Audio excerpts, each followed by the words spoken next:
Olá, eu sou o psicólogo Ricardo Chagas e no vídeo de hoje eu vou fazer uma análise psicológica sobre o Gabinete de Curiosidades, uma série antológica da Netflix criada por Guillermo del Toro. O medo é uma das emoções mais primitivas do ser humano. É uma emoção instintiva, baseada no estado de alerta desencadeado por um perigo iminente ou por uma situação desconhecida. Os episódios do Gabinete de Curiosidades exploram essas diferentes facetas do medo.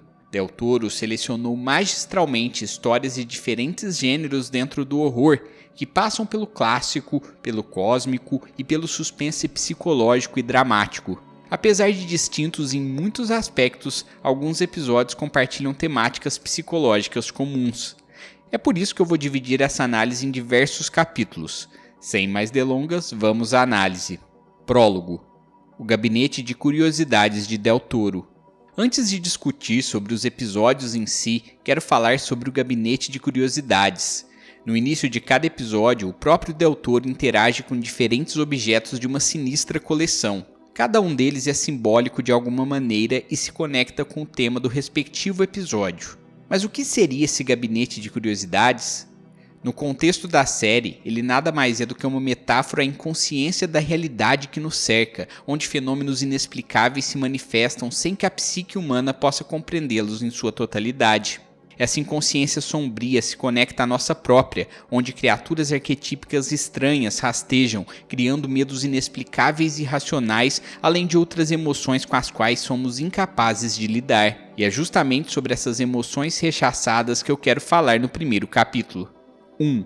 O mal kármico. Os dois primeiros episódios compartilham o mesmo tema, o karma maligno. É muito comum nos contos de fada que no final o vilão acabe envenenado pelas próprias atitudes negativas. Só que nesses episódios o vilão não é o antagonista, e sim o protagonista. Em ambos, as entidades sobrenaturais nada mais são do que reflexos da própria essência dos seus protagonistas. Tanto o ex-veterano de guerra Nick Appleton, o protagonista de Lot 36, quanto o ladrão de túmulos Mason, de Ratos de Cemitério, são sujeitos ambiciosos, mesquinhos e de moral duvidosa. No início de Lot 36, Nick se recusa a ajudar Emília, a mulher de quem havia comprado o depósito devido a uma falha de comunicação.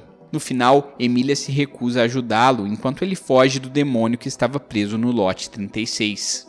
E o que falar de Mason?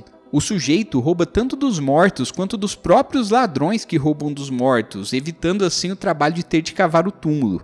No final, ele é devorado pelos próprios ratos, preso no subsolo, naquele que, na minha opinião, é o episódio mais tenso da série. A lição que fica é que se fazemos o mal, ele pode sempre voltar contra nós mesmos. Essa visão da lei do retorno, karma, ou como quiser chamar o fenômeno, é de teor espiritualista e, portanto, não é validado cientificamente. De qualquer maneira, há muita sabedoria popular nesse tipo de história e, na vida real, as chances de uma pessoa te agredir são maiores caso você a tenha hostilizado em vez de tratá-la com gentileza.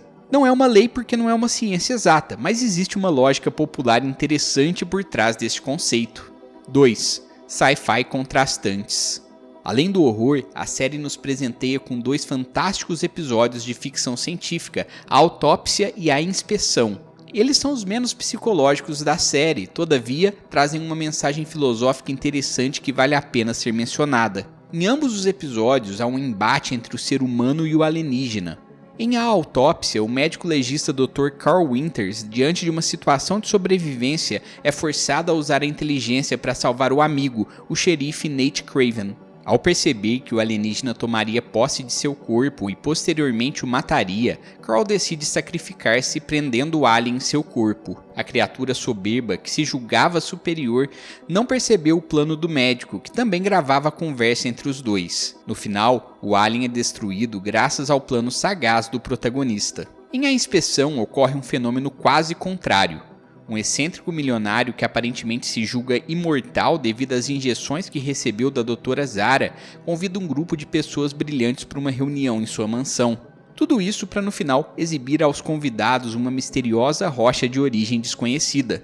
Depois de sugar a fumaça de um cigarro, a rocha se revela uma nave ou um ovo alienígena. A criatura lá dentro desperta e mata quase todos os presentes, inclusive o prepotente milionário. A lição desse episódio é que até os mais ricos e poderosos seres humanos vão inevitavelmente perecer, por mais que tenham a sensação de invencibilidade. Os dois episódios conversam entre si porque ambos mostram que a soberba e a prepotência podem levar à ruína. Além disso, a lição que fica é que o ser humano é capaz tanto de feitos extraordinários quanto de burrices tremendas.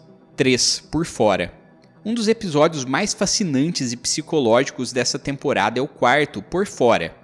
Stacy é uma mulher que se considera inferior às outras devido à sua aparência física. Depois de ganhar de presente um creme descrito como milagroso, ela passa a depositar toda a sua esperança no produto.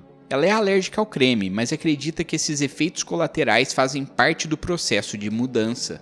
O episódio trata de um tema profundo, a ideia de que problemas psicológicos podem ser resolvidos através de mudanças externas. No caso de Stacy, faltou capacidade de autopercepção em relação às suas próprias emoções e sentimentos. Mesmo que existisse um procedimento milagroso que a transformasse em seu ideal de perfeição, suas dores psíquicas não seriam curadas. Aliás, o fato de seu hobby ser a taxidermia é mais simbólico do que qualquer outra coisa. Ela ignora o interno dos animais, focando apenas em deixar a parte externa apresentável, mortos por dentro, bonitos por fora. Com muitas referências a Requiem para um Sonho, Por Fora consegue explorar os delírios e alucinações de uma mulher hipnotizada pela mídia. No final, imersa em sua própria mente, ela cria uma realidade onde é adorada e bajulada pelas colegas de trabalho. Uma resolução trágica para um problema que seria facilmente resolvido com psicoterapia. 4. Arte e horror cósmico.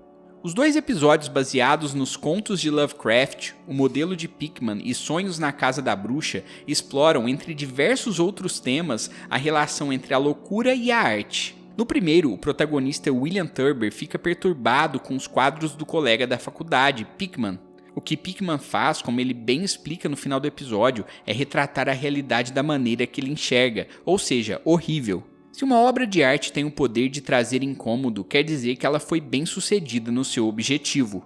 Já em Sonhos na Casa da Bruxa, Walter Gilman tenta encontrar Epperly, sua irmã gêmea que morreu na infância.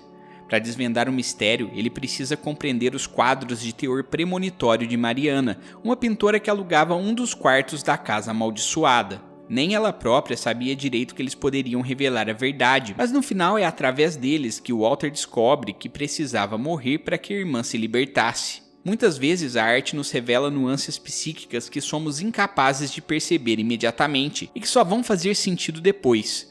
Frequentemente a produção artística é taxada como inútil ou sem propósito, mas a verdade é que criar artisticamente é muito mais que terapêutico, é necessário para o desenvolvimento psíquico do ser humano. 5. Medo e Liberdade. O Murmúrio é o último e o melhor episódio da temporada, na minha opinião.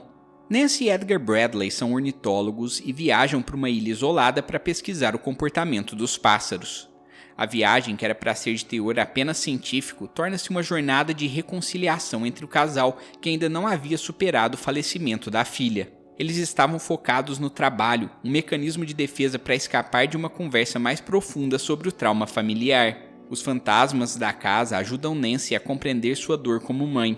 Até os pássaros, que são símbolos de liberdade, ficavam presos à casa, revivendo a trágica história da família que morrera ali. Depois de ajudar o espírito do garotinho a seguir rumo à luz, Nancy consegue se reconectar à sua essência materna e elaborar o luto pessoal junto do marido. Os pássaros deixam de pousar no sótão da casa, um indicativo de que o casal de ornitólogos finalmente haviam conseguido superar o trauma passado. O Murmúrio nos mostra que muitas vezes precisamos resolver problemas externos para ressignificar nossas questões internas. Traumas podem ser superados, por exemplo, quando decidimos ajudar pessoas que passaram por situações parecidas. É importante enfrentar esses conflitos internos porque eles podem ser tão assustadores quanto as assombrações. E para que isso ocorra, é necessário ressignificar o passado que ecoa no presente. E se você quiser ver a minha nota para essa série em um mini review, além de ver posts sobre criação de conteúdo e psicologia, me siga no Instagram @Minutos de Sanidade. E qual foi o seu episódio favorito de O Gabinete de Curiosidades? Deixa aí nos comentários e além disso, deixa o like, cuide bem da sua saúde mental e até a próxima.